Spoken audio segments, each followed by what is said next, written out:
歡迎收睇或者收聽香港人看英國新聞。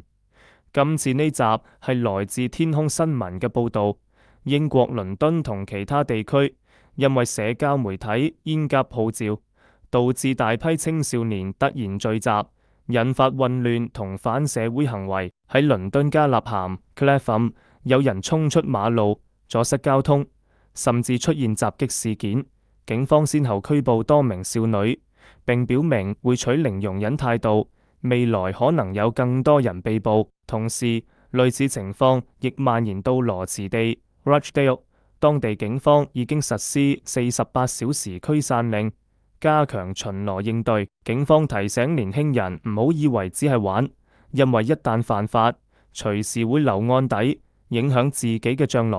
詳細新聞內容：英國倫敦南部嘅加納咸日前出現所謂煙鴿網上號召，大批年輕人突然湧到當地主要大街 High Street 聚集，場面一度失控。警方最終拘捕咗3名少女，並且警告家長要為自己子女行為負責。事發喺星期二晚，大量年輕人因為社交媒體上嘅貼文，相約去加納咸嘅高街見面。之後現場人數越嚟越多，有片段見到人群衝出馬路，阻住車輛同巴士行駛，交通一度癱瘓。亦有人聚集喺麥當勞門口一帶，情況相當混亂。警方接報後派出多架警車到場，包括有標記同無標記嘅車輛。有片段顯示，當警員到達時，有人群喺馬路上奔跑，現場氣氛緊張。其實類似事件喺之前嘅星期六已經發生過，當時同樣喺加納咸高街有青少年聚集，引發店鋪盜竊同襲擊事件。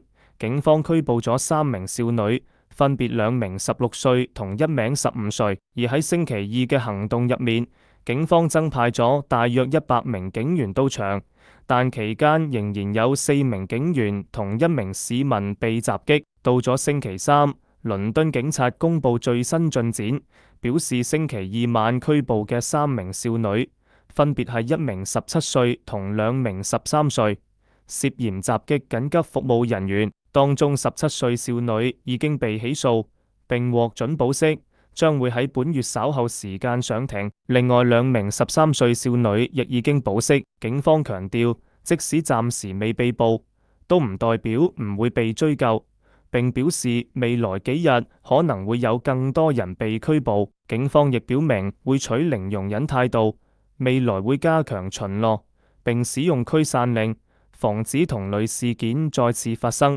所謂煙鴿活動，其實係近排喺社交媒體興起嘅一種趨勢。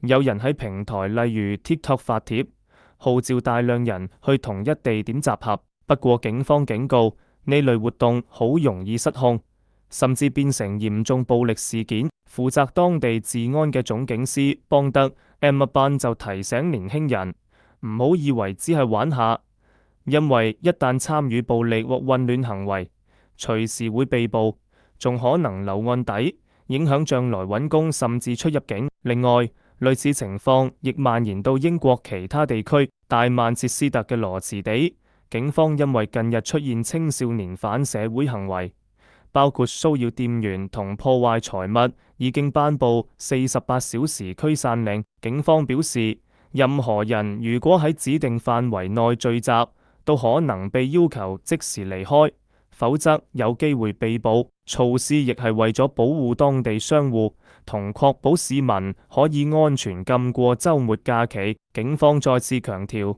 對於反社會行為絕對唔會容忍，一旦發現，會取最嚴厲行動處理。呢集講到呢度先，多謝大家收聽或者收睇，我哋下集再見。